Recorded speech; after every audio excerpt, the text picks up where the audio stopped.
Welcome to the Life by Design podcast. We're Jessilyn and Brian Persson. Struggling to align your financial goals or confidently invest in real estate as a couple? That's why we created this podcast and the Riches, Relationships, and Real Estate program to help you build wealth and strengthen your relationship.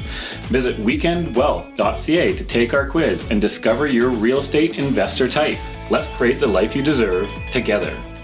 Today, we're going to talk about raising entrepreneurial kids. In a world where financial literacy is more important than ever, raising entrepreneurial kids isn't just a trend, it's a necessity. By teaching wealth principles early, we equip the next generation with the mindset, skills, and confidence to build independence and create opportunities. So today we're going to talk about how you can start cultivating entrepreneurial thinking and smart money habits in your children. So we have obviously done this with our kids quite young. Mm-hmm. And the reason we start young is obviously we know what kids learn young, they take with them as they get into teenagers and adulthood. And what you can ingrain in them early on helps create more of a habit that they can continue with, as opposed to not teaching them and then having them have to retrain or relearn when they're an adult. Yeah, retrain or relearn. They're sponges, right, of information. They just suck it up. So why not give them the right information early on? I imagine anyone listening and ourselves could think about all the bad habits and things that we learned over the years and how long as an adult it takes us to break that. And some of them perhaps don't even go away. Yeah, well, think about the money habits you had as a kid because of what you learned by watching your parents. And we've spoken to this numerous times because I come from a farm, no money, poverty mindset. And my mom to this day will not spend. And watching that, it wasn't until my late 30s, early 40s, where I was able to change that mindset and understand that because it was maybe that way as a kid doesn't mean that is the right way, the only way, or the way for me. Yeah, so to clarify, you followed your mom's pattern, right? And that's where a lot of our patterns get learned from, is our parents. So It was in your 30s and your 40s that you realized that you could spend some money. So you get your nails done nowadays, but also in other ways, like spending money on the business instead of, for example, working on the business. So a lot of entrepreneurs, they'll work in the business to try and prevent spending that money just because of their mindset. So hire it out sometimes. Yeah. So starting young, it helps kids build confidence, responsibility, and independence with their money. And it can remove like shame and fear. Because again, money is something so taboo. Like even if you look at adults today, now adults being generally for sure Gen X and older, we were just raised that you didn't talk about money. No, I don't recall it too much in my household. And I definitely remember some money problems when I was quite young. Like I remember when I was going to college, I didn't really understand credit cards. And I would pay off the credit card occasionally, but I didn't really understand the need to pay it off like consistently. And it was like only $500, I think, was my first credit card. But I maxed it out with gas driving into the city. And I literally didn't understand what happened there when the credit card got declined. And my mom actually had to come and pay for the gas bill. Wow. Yeah. No, my parents didn't really, they thought about money, but they didn't talk a lot about it. So when I was an adult moving out, I didn't know anything about interest rates. I didn't even know what that meant, what it was. I didn't know anything about economy, credit cards. And I didn't have one of those for sure. I had a bank account. I knew money went in and I could take money out, but I didn't know anything about investing or saving or what that would really even look like or the long-term impacts my choices at a younger age would make for my older self. Yeah, exactly. Yeah, I wasn't taught most of that either. It was kind of described to me, and my parents threw some books at me, like The Wealthy Barber, but there was no real, not that I recall anyway, no real hand-holding process, no on-the-ground education, as it were. It was just sort of like that high level. Here's a book, and you should go open up an investing account with the bank, but there wasn't a lot of description what was going to happen and how it was all going to work. Yeah. So we recommend teaching the basics first. Now, I know we just talked about interest rate, credit cards, bank accounts, but even something like income versus expenses and how they kind of need to match up. If you're going to spend, you got to have income to cover that at some point. Yeah. Right. And then because we're obviously passionate about real estate, buying high and selling low, like even teaching the kids now what that means. Mm-hmm. Yeah. One of our kids, our 9-year-old, he's saved up some money in his bank account and he wants to put some of it into an investment. And so we're looking at literally looking at stock charts, and he's trying to figure out, which ones are the low ones and which ones are have the chance of going high and which ones are the high ones, and he wants to avoid those. It's quite interesting, and just that super kind of innocent, basic thing of buying low and selling high. He's already kind of got it at 9 years old. Yeah, and we firmly believe in letting them earn money instead of always giving them an allowance. We actually never brought allowance into our household, and we just did the trade-off of, yes, you have chores and we don't pay you money for that, but you get to have the family vacations that we pay for. Which isn't what it's like in every household, but we had to teach them the difference and why we chose that. And I guess part of our beliefs there were because when you move out on your own, no one's doing your dishes, no one's doing your laundry, and no one's going to pay you to do your own dishes and laundry. So imagine, yeah. So we taught them young that they have to do their own chores. Now, there are some tasks around the house we will pay them to do, like pulling weeds or picking up rocks and stuff, just so they can understand the difference of their work. And we tried to be quite conscious on putting a line between it so that there's things that we call family contribution time. And those are the things that always happen inside of the family. Doing dishes, making supper, vacuuming, things that have to happen every single day. And then there's the odd stuff like weeds, and we have a rock garden. So like the rocks get knocked out of the beds, rock beds. So the kids get paid $5 or I can't remember what the amount is, whatever it is to put the rocks back in every month. And it's very task based, one-off things that they get paid for, and not the consistent stuff that has to keep the household going. Right. Mm-hmm. Yeah. And we introduce concepts like needs versus wants, because our oldest is very materialistic. He thinks he needs so many things, including Lego, and we're kind of like, you don't actually need Lego to survive there, sunshine.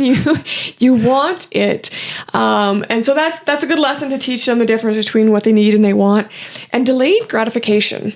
This is an interesting one with the world we're in now, where everyone wants everything now. Yep. And we see that in our kiddos, and especially our oldest. And we really had to learn to be like, whoa, like we need to slow this down and show him sometimes the gratification you can get from waiting. And I know I did that recently. His birthday just passed, and he got some birthday money, and he really wanted to buy this Lego car. And I said, well, you're going to wait a week because you've got a birthday party coming up and you're going to get some gifts and we'll see what you get. He's like, well, I'm not going to get that. I'm like, well, you don't know, but you're going to wait. And sure enough, 2 days before his birthday party, he's like, actually, I changed my mind. I'm like, aren't you glad you waited? He goes, yes. Yeah. And speaking of Lego, I was having a conversation with him, our 12-year-old, and I was talking about a buddy of mine who actually invests in Lego. So he's bought many, many different Lego sets over the years, and they've actually doubled and tripled in price, some of them. So great investment. And our Lego fiend of a child says, I'll go over there and help him like build them. I'm like, I don't think you understand the point of why these things are sealed in their box and like never supposed to be touched. That's the way that they retain their money. Yeah. Well, no, he has a true love of Lego. Like he's an incredible builder. He loves his Lego, yeah. And he's creative. So I get that, but yeah, no, just that delayed gratification of just wait and then let's see if you still want it in a week. Yes, but then the same conversation with our other son, our 9-year-old, he's like, well, what else can I buy that like is going to gain value like that? So he's looking for the alternatives, the other things that are going to start to grow in price. Perfect. Yeah, it's funny the difference in mentality. Yes. So with your kids, you also want to encourage entrepreneurial thinking. So like help them explore mini businesses. We're all familiar with the lemonade stand. Those were very, very popular when I was younger. I still see a few of them out and about now. But like dog walking. And then of course, our 9-year-old did the paper route when he was 7. And now our 12-year-old has the paper route. And our 9-year-old has moved on to doing his Papa's books for his business, entering the data from all the receipts. So they're simple enough that they can still do them, but it's starting to teach them the value of their money. So they know they only get paid a couple weeks, I think, for the paper after it has been delivered. And then, of course, Papa's books, he has to do the entire books for the year before he gets paid for that year. Yep. And they start getting obsessed with trying to grow their money, actually. It's interesting. So they, when they're actively earning money, because not all year, they're always actively earning money. But when they are actively earning money, they're like, hey, Dad, can I see my bank account? Like, what does my bank account look like now? Yep. So they're really getting involved with like what the product of their work is actually looking like, so they can see a measurable result in their bank account when that number goes up. Yeah. And I know over time we've taught them to like solve problems and offer value. And we would teach them, lessons on like, hey, if you could solve this problem for someone, they would be willing to pay you for that. And so they're like, really? And so they start to think like, well, what other problems can I solve and how else can I make money? Mm-hmm. And there's definitely different creative outcomes for that. And I know another one that you really taught our boys was the dollars per task instead of dollars per hour. Yeah.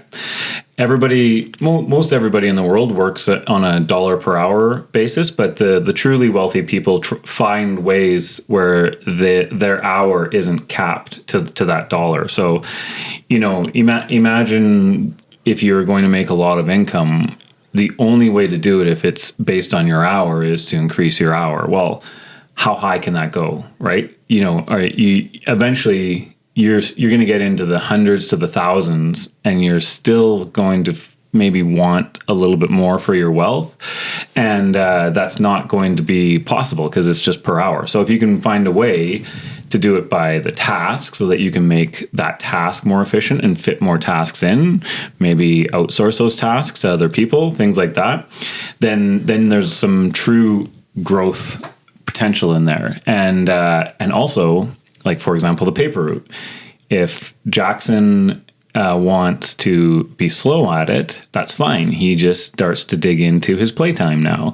Well, if he gets fast at it and he does it in 45 minutes rather than half an hour, guess what? He gets paid the exact same, but also has 45 minutes to play. So you start looking at it like that, and it starts making sense for them to do it by the task, because now they can do a quality, quick task and get the same amount of money as it would be if they just did that task for like an hourly rate.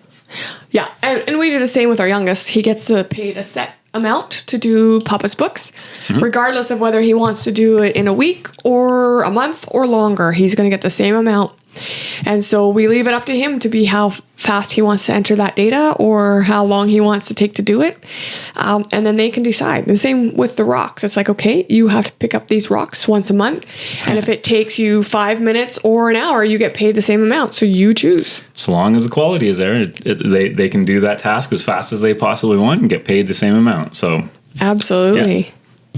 Yeah. And as for dollars and tasks per hour, that will ultimately lead them to sort of more of a business entrepreneurial mindset, where they will look for ways to expand that task. And that's the idea, is that if you can get them past what an hour looks like and get them into like that growth mindset of like, what could many tasks look like that many people that maybe I'm employed can help me with, then it just the ceiling just comes off, and you're ultimately going to create a much more entrepreneurial kid. Yeah, and we actually use that same analogy with time with our kiddos. So if we're saying, okay, you have to fold these 2 loads of laundry and have them put away before you can have video games, and you get video games in this set hour, I'm going to tell you that laundry gets folded in 10 minutes. But if they don't have to worry about it and they're just kind of playing around, it'll take them an hour. Oh my God. But there's motivation in there. So it's like, okay, I got exactly 1 hour to do this laundry and I get to play video games for that hour. So they're not going to waste their video game time on laundry. They get her done and get it out of the way. Yeah. It would descend into wrestling and other things if video games weren't at stake. It would. But it also teaches them the value of time. Mm-hmm. Yep. The more efficient they can use their time and put it towards the absolute most effective means for their time, then they can bulldoze through a lot of stuff and get to what they want to. Absolutely. Another thing we recommend here is to make it a family culture. So talk about money openly and often. So, and that could be at the dinner table, which what we do, I mean, we are entrepreneurial by heart, both of us, and we work from home. So we talk business all the time. No, I'm not saying all day, every day. There's a lot of other things we talk about, but the kids just overhear it because they're in the house. Yep. But there'll be times, sometimes we'll sit at dinner and something will come up. We'll talk about it. Maybe it's about a mortgage or a tenant, or it could be about it's a huge amount contract, of real estate, right? Like, so depending on what we're talking about, they overhear it. But then they ask questions too, in which we stop and we answer them. And if they ask, like, well, what does that mean? And we'll explain it to them. Yeah. Lots of real estate talk happens in the family. And because of that, they do ask a lot of questions. They want to know what a mortgage is. They want to know how fast they could potentially buy a property. They want to know what it looks like to manage the property. You know, how much does it cost to get a plumber in there or fix this wall or do whatever it is. It's really interesting that they get curious. And imagine if we took that opportunity away from them and we did all our business behind closed doors so that, you know, the kids don't get exposed, air quotes. It would be a totally different world for them. They would be exposed to so much less than they could have been early on in their life when they are sponges and they're just sucking up that information. Yeah. And we really don't hide anything from them. I remember because they like to check their bank accounts, as I was saying, with the active income that they're earning. And there was this one day that our youngest son, the 9-year-old, his bank account just happened to be higher than our personal account, like our sort of spending account where all the bills come through. It was at the end of the month, most of the money had come out, and he's like, "Hey, look at that! I got more money than Dad in his account." And I just hope he doesn't run around telling all his schoolmate friends that, because we'll look absolute like destitute. But the funny thing is that he equated it to, like, you know, him doing well, that like he's now able to compete with his parents, and it just motivated him to do more, right, and make that bank account grow a little bit more than it was the day before. So it's interesting how they pick up on that stuff very, very quickly. Oh yeah, and I mean, you take them along for real estate jobs where they're sometimes going to see a tenant or fixing something, so they're seeing you know, meeting with our tenants, seeing these new properties, the business of what you're doing there, and they're just, like you said, they're sponges. So they're just watching, learning, asking questions. And I think it's great. I remember our youngest, it was probably about a year and a half ago. I think he just turned 8, and I was driving him home from school, and he's like, "Mommy, when I'm 15, are you going to buy me a condo?" And I'm like, "What? What? No, you're too young to move out at 15. He goes, "Oh, no, it's not for me. I'm going to rent it out." I'm like, "No." I'm like, not quite, honey. But he's already thinking about it and planning of what he wants to do when he's what we would deem older, but not old enough, right? We're like, well, when you're an adult, maybe, honey, but not. But it's great that at such a young age, he's already planning on how he wants to do his business and his money. Yeah. And for the families out there, that is a good strategy if you can afford it. One of the things that we possibly might do, I mean, our kids are still just coming out of elementary, so like it's not really a tomorrow thing, but you can buy a property with your child, have them either rent from you or whatever the situation you set up is, but the property becomes sort of a loan account for your child. And the deal is that they can use it for their school. They can use it to like, you know, buy a car or do whatever they want out of that property. But at the end of the day, when they're done their school and the property is going to get handed back over to them, they will either pay pay more or be able to like take less from the property. So the property ends up becoming like this sort of carrot in front of them, where the better they manage their money, the better that they do in school, the better that they kind of like organize their finances throughout those numbers of years, the more wealth they're going to build into their future. But it's really clear, like there's an actual measurement and a number to it that they can watch and track. And there's a transaction as well that has to happen with the parents. Say if they need another couple grand for tuition for that year, well, now they have to go to the parent. They have to like actually make the transaction to reduce the amount that they're going to get from that property in the end. And it ends up becoming like a scorecard for them to do the best that they possibly can and create the most wealth for themselves into the future. Yeah, no, that's definitely a great idea. And when you're involving your kids, let them watch you manage a budget or plan for investments or evaluate a purchase. So they're not just seeing necessarily the tenant and the property side, but they're seeing the number side and what it looks like to make this all happen and what is involved in the management of it all. Yeah, and then you want to focus on mindset. You want to help them replace scarcity talk with empowerment. Like, we choose how to spend money instead of we can't afford that. And I know we can't afford that was a very popular saying when I was a kid in my household. Yep. And up until my, mid-adults here, where now we don't really use that kind of language.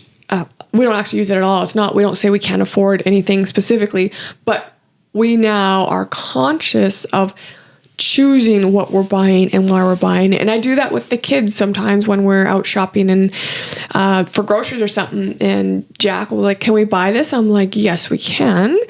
I said, but you have to choose. Do you want this item or this item for your treat or your whatever it is you're looking for? And then he gets to choose. It's not, I didn't say no to anything. I just gave him the option, and he has the power to decide what he would prefer. Yeah, and same kid. He loves kids, or kid. I should say, kids love him, and he does love kids too. But he's got this like superpower of some sort with kids. They just seem to gravitate towards him, and so he would be a very good babysitter. And he has opportunities around the neighborhood, but he is choosing not to take his time and put a pamphlet in the newspaper route so that all the neighborhood knows that he has babysitting services. And he's getting good at it. He's starting to realize that he is choosing to play on the weekends, and he's choosing not to put this pamphlet together instead of potentially a higher return, right? So yep. Yeah, one day he's gonna hit a point where it's gonna be meaningful enough for him, and he will sit down and like crunch through that pamphlet and get it into his newspaper route, and then his eyes will open up and it'll be fantastic. Like he'll start to understand that the delay cost him and that the work is actually rewarding him now. Yeah. And I mean, they're still young. We want them to enjoy their playtime, whether it be outside or Lego or whatever it is.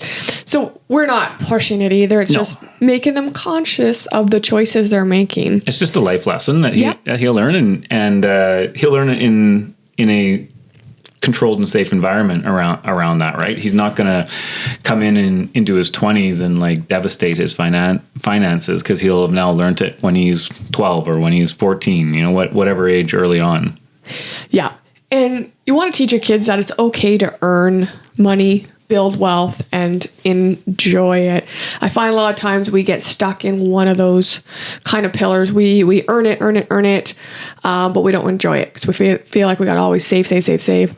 Or we'll build wealth and then be like, oh, but I didn't take a vacation for 10 years, right? Like, I think there's a fine balance there that we're teaching our kids so that they know that money's a tool and not, the enemy. Right? It creates a life. Yes, you have to work to make the money, earn the money, and to invest it and build your wealth, but you can have fun along the way. Yeah, and I mean, we've fallen into that trap too, where like one of our catchphrases is wealth is a choice. We truly believe that whatever wealth you generate, it's based on the choices that you've made. And one of the choices we made was to keep all the wealth in our real estate portfolio. And we're like, it was this year actually that I sat down and I went, why are we doing all this real estate and not letting it like give us something? And we were like, okay, well, it's because of the choice we made. We chose to keep all that wealth in there and let it grow as much as it possibly could. But we then changed our choice, and now we are taking a vacation or two per year out of the real estate portfolio, and we're allowing that real estate to pay us. So you can change your choice, and just like our kids, you get stuck in sometimes a little bit of a habit where, like, our habit was keeping the wealth in the real estate portfolio. Now we're taking a vacation every year with our real estate. Right. Mm-hmm. Absolutely. You want to enjoy it. Life's short, as they say. Some great resources and tools that you can utilize to help your kids. I know we bought a couple books for our kiddos. One was called Money Skills for Kids, and the other one was Investing for Kids, and both our boys are reading those. And multiple times they've read them, actually. Yeah. And the questions that come out of them. I know I had a conversation last week with our youngest where he said he wants to put a certain amount away every year for the next, I think he said 10 years.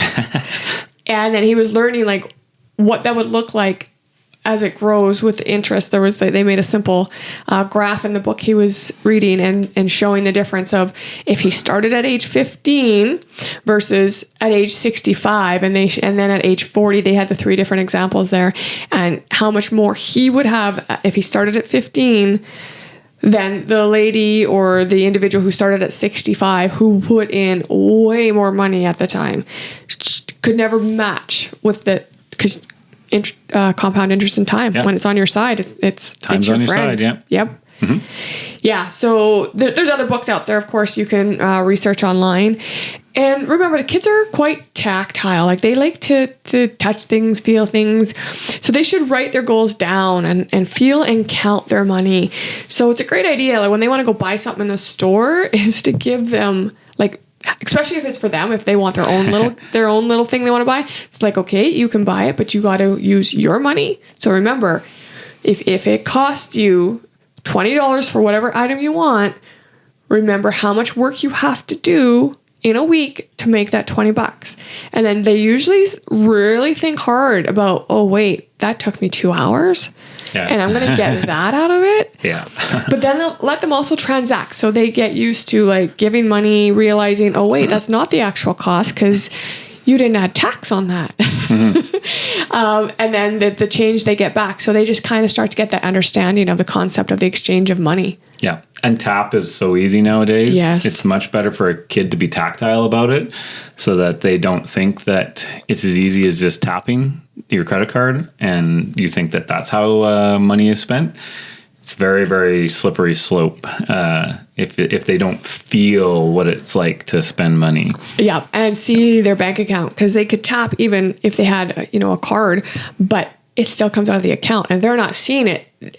I don't think it really conceptualizes in their mind that they just dropped $20 out of their bank account. It's gone. It's never coming back. That's why they like to see their bank account so much. Like they've gone and they've spent some money sometimes, and they'll come directly home and they'll ask me to open up their bank account and show me the number on it so that they can see the difference.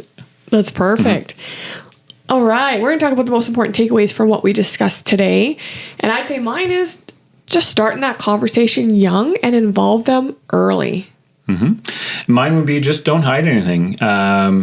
If you're embarrassed about a financial habit of yours, maybe consider changing the habit so that you can share it with your kids.